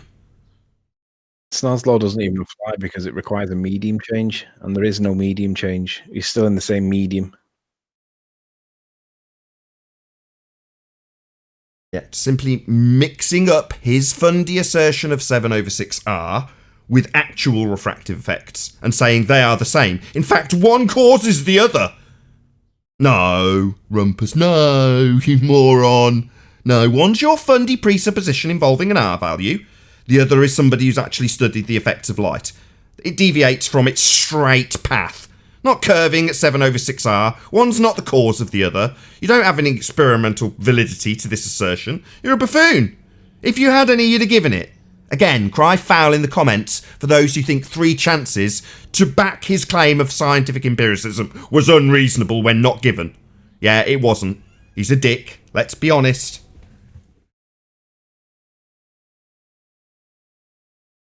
I earlier got a pilot to admit that airplanes and pilots flying them do not account for drop. Now he added in the gravity and curved atmosphere bit afterwards, and I'm waiting for him to come back with some proof of that. But I have it that he admitted that pilots do not account for drop, because he has a video I posted in Master B. It's called "Is the Earth Actually Flat?" And it's a follow up to some other video he did previous to this, and it's a really arrogant kind of video. I only watched part of it myself, but he answered some person asked him, how come planes don't fly with their noses below level? This is what the person asked him, if they're flying around a curved surface. And he said, oh, we don't fly with respect to the earth, we fly with respect to the air pressure. And he just left it at that, and I pulled him on it. And there was a to and fro in the comments, and he eventually admitted they don't account for drop. But then he's at the throwing gravity and curved atmosphere into the equation. But I put his video in the Master B, and you can look at it if you want. Did we get that videographer from earlier? Because Randy spent quite a long time on that. Oh, yes, we did. Snell's law is derived from Fermat's principle, Nathan. Sorry, a moment ago, it was the cause of 7 over 6R. Fermat's principle. There's a lot of layers to this, Nathan. A lot of layers? You fucking bullshitting little twat. A lot of layers. A minute ago, it was the cause. With no scientific validity given, 3 opportunities. I'm going to have to put you back on mute if you're just going to stay on the same shitty assertion. I've given you 3 chances. So it's back to me asking for a 4th time for the experiment, the independent variable and dependent variable, without you giving it and just talking through me the entire time. No, you don't get 4 opportunities. No, sod off. Who do you think you are? Now you're just talking through me constantly, so piss off. Dick. I brought you back into the conversation because I thought you might address what Brian said. No, he wanted a 4th opportunity to not give any actual experimental validity to his claim of science. Yeah, the whole body of science, until asked for. Right, Rumpus? Dick. No challenge to what you said clearly, Brian. Just another asking for a 4th opportunity to claim that there's some sort of empiricism when it comes to Fermat's principle, Snell's law, and the begging the question R value applied through 7 over 6R of the begging the question R value. So yeah, that's not going to wash. Saying it's the cause, saying it's very many layers of the onion. Who are you, Shrek? Bloody moron. Flat is curved, Nate. Yeah, you handed Rumpus his ass. Over you grilling Rumpus. Yeah, it was hysterical. Flat's curved, curved's flat, flat, curved. It's flat, Ranty, it's flat. That's what you had him doing. Dancing in his own little shadow. I listened to Rumpus about 2 months ago there on Jose's, when I was listening to Jose's, and he was talking about this presentation he's been putting together. It's like 800 or 900 pages or something like that. And he said that it will always look flat, but that's because it's curved. Now, may not be exactly verbatim, but that was the basis of it. He said it is curved, but it always looks flat. That's what he said. He said because of light. That's what he said. Yeah, both sides accept that it's obviously and observably flat. It looks flat. It's obviously and observably flat. Even the fundies will accept that. It's flattening now, Nathan, according to Ruhif. It's flattening. Can you close your mic? Rumpus, typing's coming through your mic. Again, total ineptitude when it comes to using equipment. I didn't realise you'd unmuted me, Nathan. I didn't think you were going to unmute me. What are you being talked about? Not that unreasonable. I muted him for you. Thanks. No, but seriously, he's being talked about. I don't want him muted. Was I being cold? Right, yeah. That being cold? Was I being cold? Right, Was so I being Snell's spoken to? law. So Snell's law, an example of Snell's law, just bend some light through two mediums and you can see Fermat's principle in action. And What that's does what that Brian do with- just said. You What's that got need to a do with medium the- change, Rumpus. Yeah, that's not Refraction does terrestrial not refraction, though, always is it? make the- But that's not. There's no 7/6 R in either of those, though, is there? If you apply the... He's not going to answer me. He's going to ignore me. If I apply something, is there 7/6 R in either of those two principles, or are you just going to ignore this question as well? Yes, you derive the 7/6 R. So it's not in there. Principle. So you're going to derive it. I thought it was the cause a minute ago. Now it's a derivation, not the cause. Man, it is like a very complicated onion with bullshit skin. Of course. Yeah, it's in the situation of being in the atmosphere, you get 7/6 Sorry, there's R. no 7/6 R in either of these two principles. Now you're saying it's derived. Earlier it was the cause. So you're just a double-speaking fundy moron. These two principles in no way include 7/6 R. It's something else. As I said at the beginning of your bullshit non-stop interruption, they're different things. Fermat's principle gives you the 7/6 R if you apply it to the No, it atmosphere and doesn't. the Earth. It doesn't. That's wrong. Yeah, he's just going to bullshit and fundy his way around it. They're different things. One is 7/6 R, your fundy presupposition of an R value. The other are principles derived from actual atmospheric effects, and they don't include 7/6 R. If you apply Fermat's principle to the atmosphere, you get 7/6 R. Show me in Fermat's principle where 7/6 R is. Right, you apply Fermat's principle to the conditions in the atmosphere and you end up with 7/6 R. Okay, let me ask a quick question. Are those conditions presumed to be wrapped around a sphere? They're known to be wrapped around a sphere. So we are assuming our fucking outcome then. So it applies when you assume that the atmosphere's wrapped around a sphere. You begging the question, Muppet. Yeah. Doesn't take long for us to absolutely roast you, you fundamentalist religious zealot moron. That didn't take long, did it? We know. You think that little shitty aside's going to get around the fact that you're absolutely presupposing your outcome, you bloody fundy question beggar? We know that the Earth... We know. He's going to go into parrot mode, stuck record time. We know. Yeah, you're just a fundy. You're going to assume that outcome because you say you know, you fundy zealot. You can go and find it out, Nathan, yourself. You can go and do it too. You can be a believer like Rumpus. You must look for my religion. Then you too can know, like Rumpus knows, when he begs the bloody question. That's all he can do, is basically assume his outcome and nothing else. Nathan, put me on screen if you would, please. And meet Certainly, Rumpus Anthony. whilst- You go ahead. Just Mike's meet all yours. Rumpus whilst you do, so that no one, so he doesn't interrupt. He said that the 7/6 R is Principle based to on the Fermat's atmosphere, principle. and you end up with 7/6 R. It's very simple. You've said that. Well, it's You're not. just parroting. You're stuck record. I've got to stick him on mute. He won't let Yeah, Anthony stick make him a on mute, presentation. He's just he going to parrot claims- the same shite 5 more times. He claims that 7/6 R is based on Fermat's principle, but when we go to his favourite calculator, we can see that the 7/6 R, it claims, standard refraction is an approximation of the refraction expected under average or standard atmospheric conditions. It doesn't say anything about Fermat's principle, but when we click into these standard atmospheric conditions, it gives us the variables that influence the perception, the outcome. And in this document, it doesn't mention Fermat's principle once. But what it does talk about are these values here. The vertical pressure gradient. It's not shown on screen, Anthony. Pardon? Yeah, It's not showing up. It's not showing up on the screen. It is, Brian.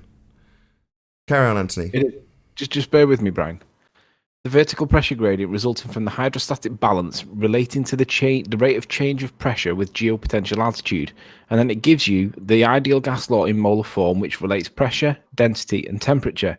But nowhere in this document, if I just do a control search, Fermat doesn't appear in here, and this is what the 7/6 R concept is based on, according to Rumpus. He says it's Fermat, but when we look into it, it actually isn't Fermat. It's based on what he claims is the international standard atmosphere. So Rumpus is incorrect. The 7/6R is not based on Fermat at all. It's based on the International Standard Atmosphere, which has got the variables, which are density, pressure, temperature, and a few other bits and pieces in there. So Rumpus, can we have a concession that 7/6R is not based on Fermat, please? I'm serving me. Hold on. I'll get it in there. And not only is it not based shut on... up, Anthony. Hold on. It is totally based on Fermat's principle. That document you're looking at there is describing the conditions in the atmosphere. You then use the conditions in the atmosphere, particularly about density, then you add in Fermat's principle, and then you get 7/6R. It's very Are those simple. conditions... Hold on, Anthony. I'll just ask him again. And those conditions, they're presupposed to be wrapped around a sphere in the first instance, though, aren't they? Indeed. Right. So you're begging the question, then. And with that, I'll say a huge, massive, enormous thank you to all of you who tuned in live on the Nathan Oakley priming stream. I think we actually had a new member. Shout out to Rob L for joining as a Nathan Oakley 1980 channel member. Much appreciation. Also to Paige, who joined as a unicorn. So thank you very much to both of you. Be sure to check out nathanoakley.com and the Flat Earth Debate Forum to keep up to date with the community debate. And again, a massive thank you to all of today's Discord and G+ panels for making this live show possible. Stay tuned if you are watching on Nathan Oakley premiering stream, as there will be an after show. I've been Nathan Oakley, and I'll see you all in the next video.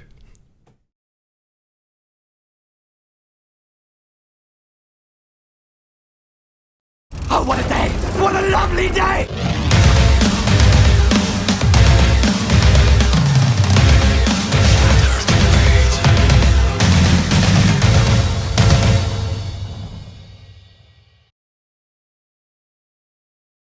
Was somebody making a juice or something? I don't want to get demonetized. No talk of the juice.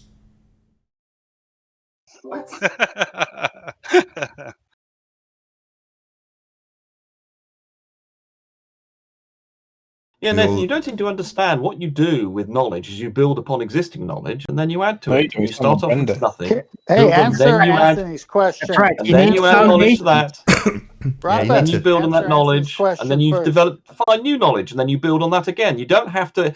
If, for instance, every scientific paper does not go around explaining all the You don't know what science is. You ain't gonna friggin' you ain't gonna consult us on science. You don't know what it is. You don't know anything about science at all. Oh, you're done. I'm New tired of discoveries you. I'm are not all dealing nice, with you but this you need morning. actual proven foundations to Of start course, out with, Arwen's not over just talking keep on everything I migrating to said. new concepts.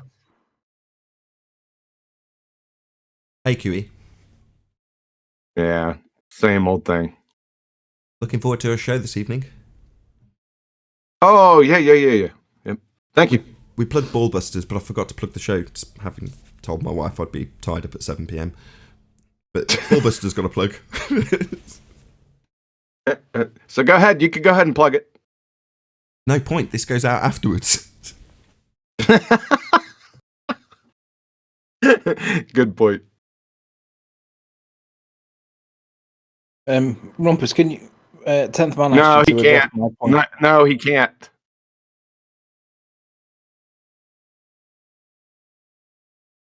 Mark Doxy, you little backstabber, you. Come off mute. I've heard you a couple of weeks ago talking smack about me. Mark. Mark's a good guy. What's going on here? Nah, he's been talking. No. I heard him a couple weeks ago talking smack about me. Every time, I don't know. Anytime anyone comes from this show in his vicinity, he has this overwhelming urge to talk smack about me. That yellow spine coward. Where is he? Mark Doxy. Well, John, maybe he just Come doesn't off like mute. you. I'm not talking to you, Arwen. Maybe I Maybe don't this, like maybe you that. I don't want to hear your maybes. Mark Doxy. Come off mute. I'm going to give you some pain. Anyway, where were we? Anyway, we are right here. I'm quite intrigued to know what Mark's beef is. Mark's a really placid guy. Yeah, he's placid, You'd but think. John's right. He does talk smack, and he also tells people that he feels gravity, and I want to know what he feels, because gravity's not a thing. Right, he says he feels gravity. Get him! Yeah, he feels it. He thinks now.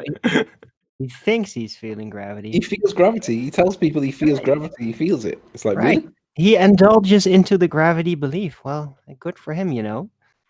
Same Mark's issue all right. with Baller. Look, there's no need for all this aggression, I'm sure. Mark's all right. He does talk smack, though. John's right. You there, Mark? I can see you. You trying to coax him to come off mute.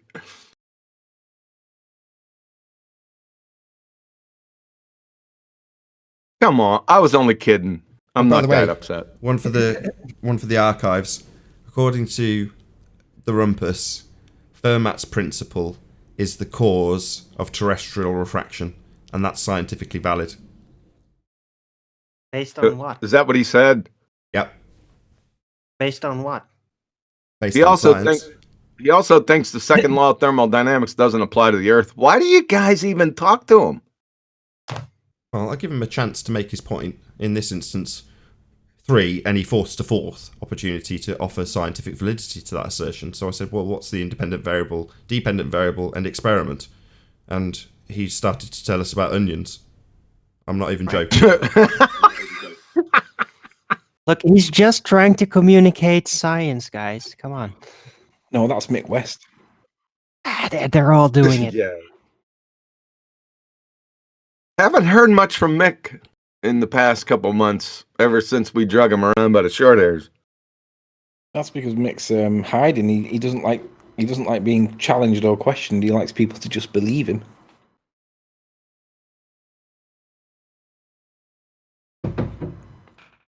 Selling pseudoscience is a tough business sometimes.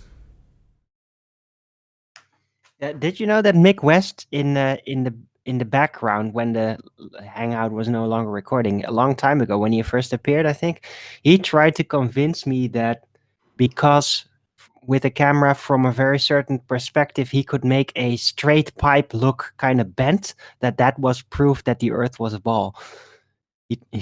Yeah. It's a flat-out fraud. So if a gentleman came to your door and said, I've got this beautiful Mont Blanc pen, and you said, oh, it's lovely, and he sold it you half price and told you how wonderful it was, and it turned out it's a piece of Chinese crap, then you'd complain. Well, in this instance, he's apparently selling science. That's what he claims. He's a science communicator. Well, there wasn't a word of science that was uttered by Mick West. When challenged in terms of what the contents of an experiment would be, he didn't know. So he's a pseudoscience salesman, claiming to be a science communicator. That's just fraud. He doesn't know anything about science. Literally nothing. I think it's interesting that as soon as you bring out damning evidence about optics of the globe and such like, you get these guys coming in. Rumpus hasn't been on for how long? Just appears out of nowhere after saying he was going to boycott your show. As soon as you bring out stuff that really cripples their argument, he's in there, isn't he? Trying to sort of like damage control things. That bit of tapping of your own back there by, what did you call it? Damning evidence. You mean what you presented here, right? Yeah. I'm not denying that though. You are a Santi. I'm not going to deny it, Rand. And yeah, he has to come in. He has to damage control. He has to try and mitigate stuff. And he's happy to come in to just cause it to be a shit show, so that people are talking about him rather than talking about the actual things that were presented today. I mean, that boat, that little miniature boat going in and out of that inferior mirage was just classic, and brought Brenda in to start talking about horizons and stuff. When I already went through that on the actual presentation, I actually showed that there could be no Earth curve between it and the observation. And then she came in to try and talk about that. And then that sent that off on a tangent that got lost then. So the thing got lost. And then the same when we started talking about these little slices of the Isle of Man and how they try to portray that as like just 1 7/6 when it's not, because you've got different weather conditions and things should be all jumbled up and in out of proportion, but they never are. So, you know, both of those things which were damning for the globe, they brought the two biggest trolls to come in and try and disrupt things. I had a good laugh, Nathan, when you said he's trying to sell pseudoscience religion. It's a tough gig. Yeah, sometimes sales are tough. Sometimes you're exposed I'm as a just trying to fraudster. figure out who his market is. Average Joe. That's who the Mont Blanc salesman wants to appeal to. The guy who's not a connoisseur in pens. Yeah, but in this case, pseudoscience Baltardia, the average Joe doesn't care and already accepted it, doesn't even think about it. So who's he selling to? Right. He's just got to sell him on it again. That's his job. People need continually selling on it because it's not true. Oh, I see. But Rumpus, as for Rumpus, he's only got one. We're in like this impenetrable fortress, and he's got to try and sneak under the barbed wire. And by sneak under the barbed wire, the analogy is to get to the point where he begs the question. Gets to the point where he says, "We already know. We're building on what we already know." Code for I'm going to beg the question here. That's all it means. It's guerrilla misinformation warfare. Spot that. Begging the question early on this show. He sometimes gets more of a hearing here than he does on his own side, because he often ends up getting thrown out of hangouts and stuff and having arguments with people on the ball side. That's why I like him so much, because he gets kicked out by his own side. Yeah. Well, his own side tells him, okay, you've got 2 minutes, but for you, that means 30 seconds. Really, that means 15. If you go over, you're going to get kicked out. They keep warning him. Thinks under the barbed wire. He's glowing hot chartreuse and he smells of fish guts.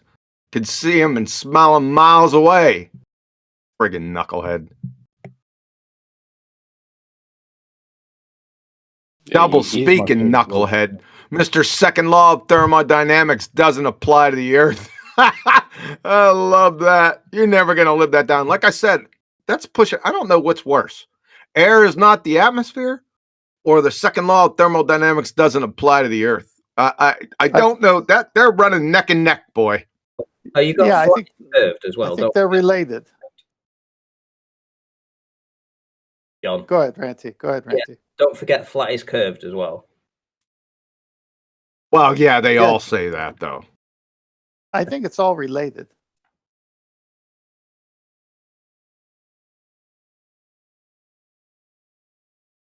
That's when Paul said, "Hey, Rumpus, where'd you discover that law?" Yeah, that was the best day ever. Where did they discover it if it doesn't apply to Earth? Paul was spot on. Well, I'll take them off.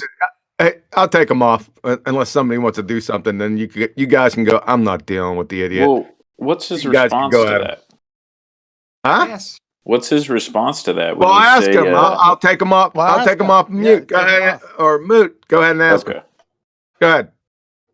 The Rumpus. Hello. Yeah, real quick. What's your response to that when they say where was that where was that property discovered? Where if it was the wasn't second on law of Earth? thermodynamics discovered? Jeez. Established, not discovered. It's not relevant to whether it's true or not. Who cares? You said it doesn't apply to the Earth. It doesn't. I still So can't how give it did up. they ever figure it out then? So I Where did explain it come to you, from? QE. It's so stupid. Do you understand, QE, that we're getting lots? Shut the fuck up. How was it ever established then, if not on the Earth? What, they went to space before they established physics? Is that your idea, Ron? Nobody's answering. Well, so one I thing want to is, ask the question has- again. I want an answer. I don't care who it comes from. So where was the second law of thermodynamics established / discovered?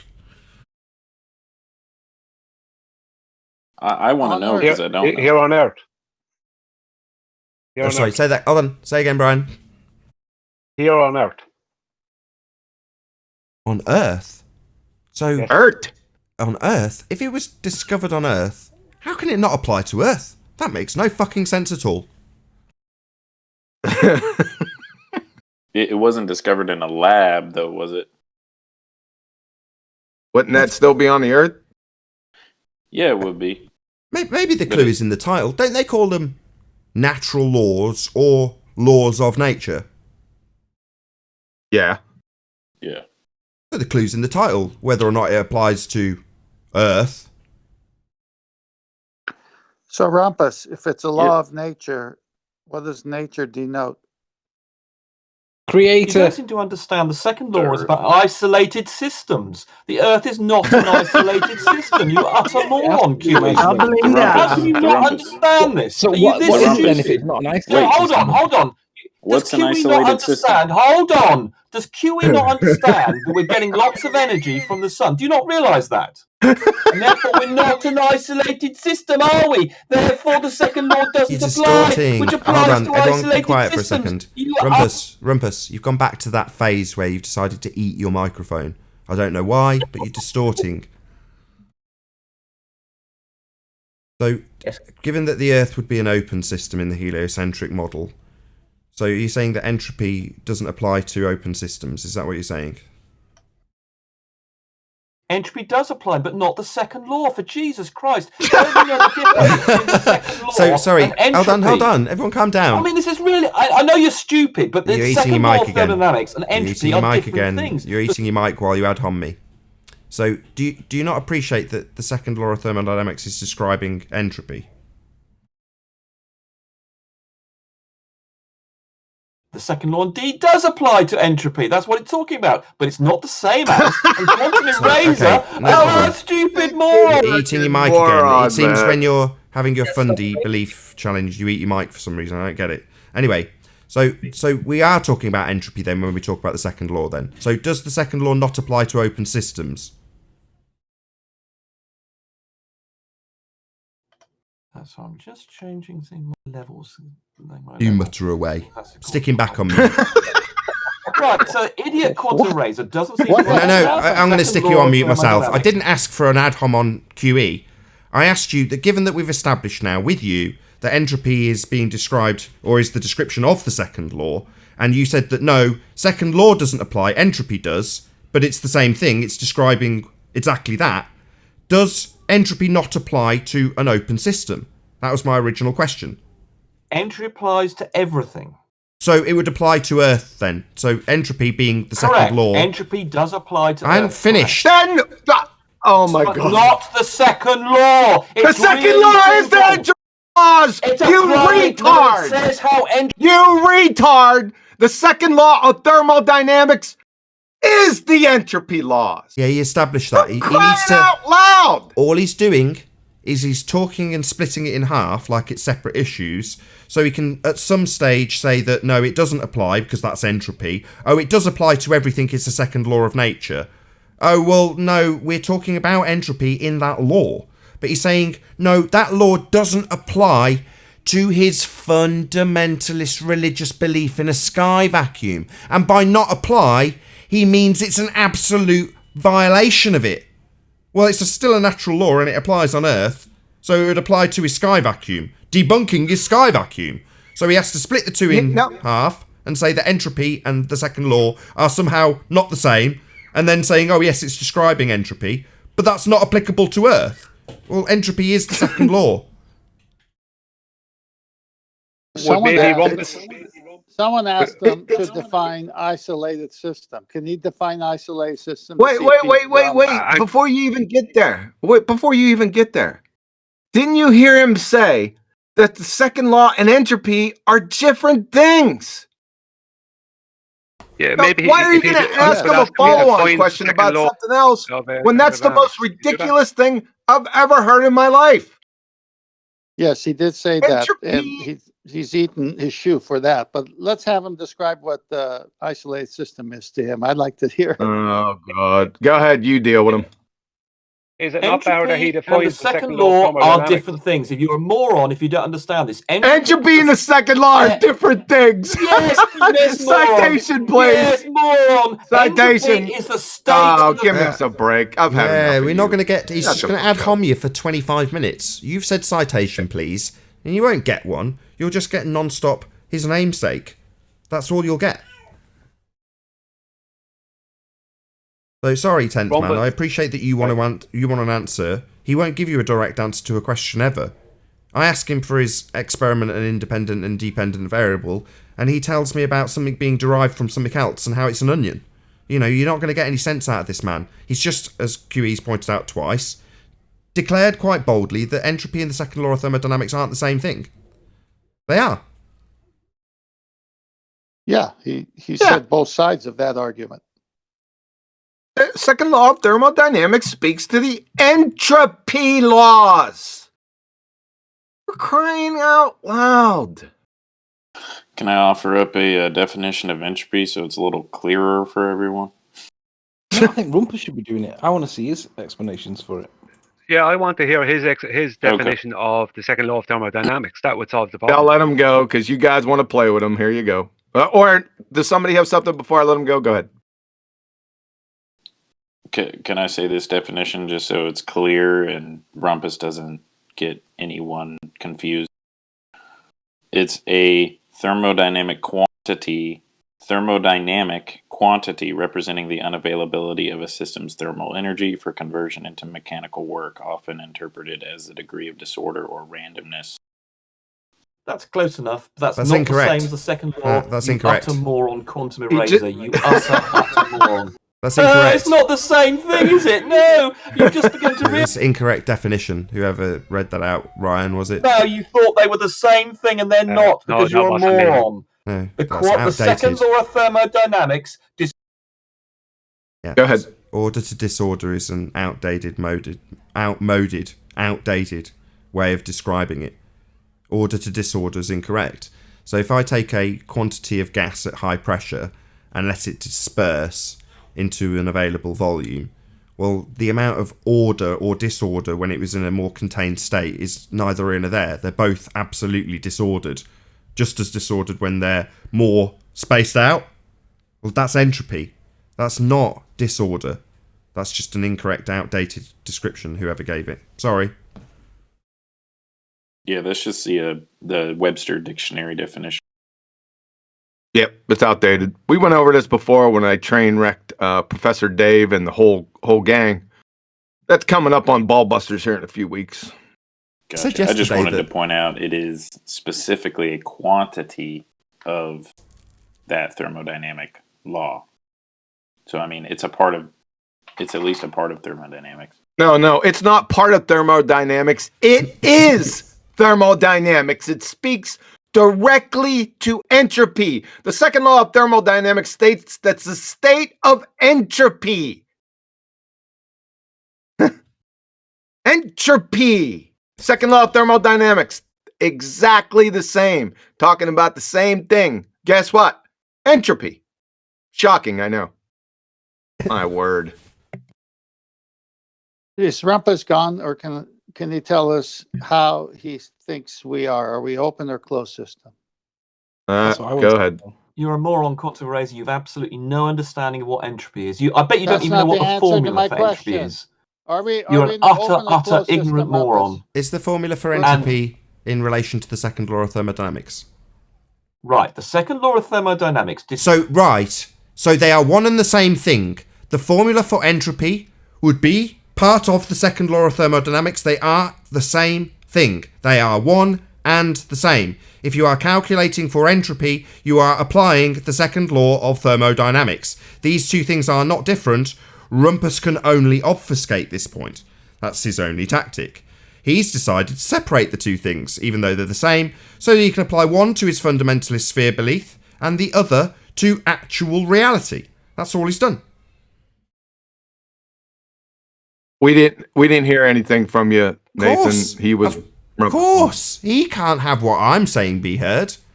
Yeah. So when asked if this mathematics for entropy is part of the second law, he said right. Well, that undoes his entire argument, so he can't let the conclusion come through thereafter. Well, I just shut his line down. Total wanker.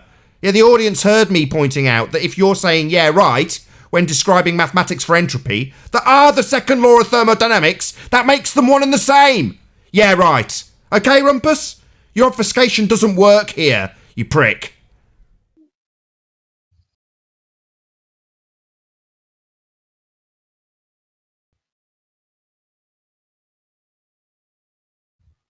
He's a moron. The reason we can't hear him is he's in an isolated system now? He's a moron. He doesn't understand, and he's telling us that we don't understand. He thinks entropy and the second law of thermodynamics are two different things. He's a complete idiot. Yeah, I don't know, you guys have wanted to toy with him and find out. I'm on QE side. Why would you want to talk to this man? He has absolutely no idea what the second law of thermodynamics is. Come and tell us we're idiots.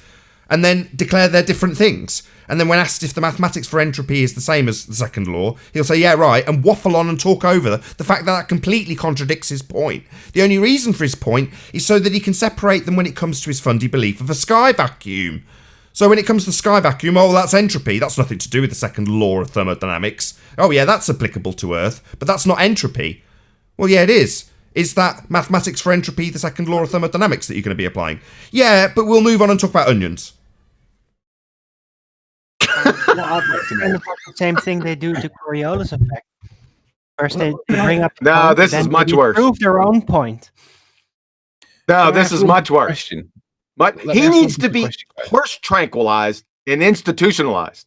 Go ahead, to say that the second law and entropy are different things.